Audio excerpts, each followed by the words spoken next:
दोस्तों, आज एक बहुत ही इंटरेस्टिंग कहानी हम आपको सुनाने वाले हैं। ये एक ऐसी माँ की कहानी है जो दर्शाती है कि माँ माँ ही होती है। एक रात मनोज बाबू अपनी पत्नी मोना के साथ शादी की पार्टी से अपने घर को लौट रहे थे। रात ज़्यादा होने की वजह से कोई सवारी गाड़ी भी नहीं मिल रही थी। मनोज बाबू का घर मुश्किल से 3 किलोमीटर की दूरी पर देहरादून की एक पहाड़ी गांव में था। मुसीबत यह थी कि महीना सावन का था और ऊपर से जोरों की बारिश भी हो रही थी और उन्हें अपने घर पहुंचना भी जरूरी था। अतः उन दोनों पति पत्नी ने पैदल ही घर जाने का निश्चय किया। मोबाइल के टॉर्च की मध्यम सी रोशनी में वे दोनों आगे बढ़ने लगे। वे अभी आधी दूर ही गए थे कि जोर से बिजली चमकी और बिजली की रोशनी में एक औरत का साया दिखा जो ठीक उनके सामने खड़ी थी। इस सुनसान सी सड़क पर रात के अंधेरे में अकेली औरत को देखकर उन्हें डर लगा और मन में कई तरह के विचार आने लगे कि कहीं ये खैर जो भी हो देखा जाएगा। ऐसा सोचते हुए उन दोनों ने अपने कदम आगे बढ़ा दिए, लेकिन बिजली बार बार लगातार चमकने लगी थी और उस बिजली की चमक में वो औरत दूर से ही साफ साफ दिख रही थी। वो औरत उन्हें रुकने का इशारा कर रही थी। उसे देखकर मनोज बाबू की पत्नी की तो हालत ही खराब हो रही थी, लेकिन मनोज बाबू को अब लगने लगा कि ये औरत शायद कोई मुसीबत में है।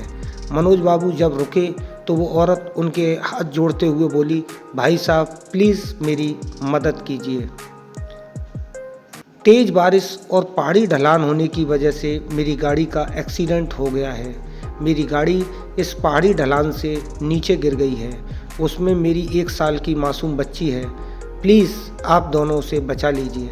इतना कहते ही वो औरत आगे आगे चलने लगी और ना चाहते हुए भी मनोज बाबू अपनी पत्नी के साथ उस अजनबी औरत के पीछे पीछे चलने लगे, लेकिन एक अनजाने भय से उन दोनों का दिल जोर जोर से धड़क भी रहा था। जैसे ही वे दोनों पहाड़ी से नीचे उस गाड़ी के पास गए, उन्होंने देखा कि गाड़ी में एक प्यारी सी मासूम बच्ची रो रही है। मनोज बाबू ने बच्ची को गाड़ी से निकाला तो पाया कि बच्ची बिल्कुल ठीक है। मनोज बाबू ने उस बच्ची को अपनी पत्नी की गोद में दे दिया। फिर मनोज बाबू को लगा कि ड्राइवर की सीट पर भी कोई है। जब वो आगे जाकर देखे तो उनके होश उड़ गए, क्योंकि ड्राइवर की सीट पर वही औरत खून से लथपथ होकर मरी पड़ी थी। मनोज बाबू को अब सब कुछ समझ में आ गया था।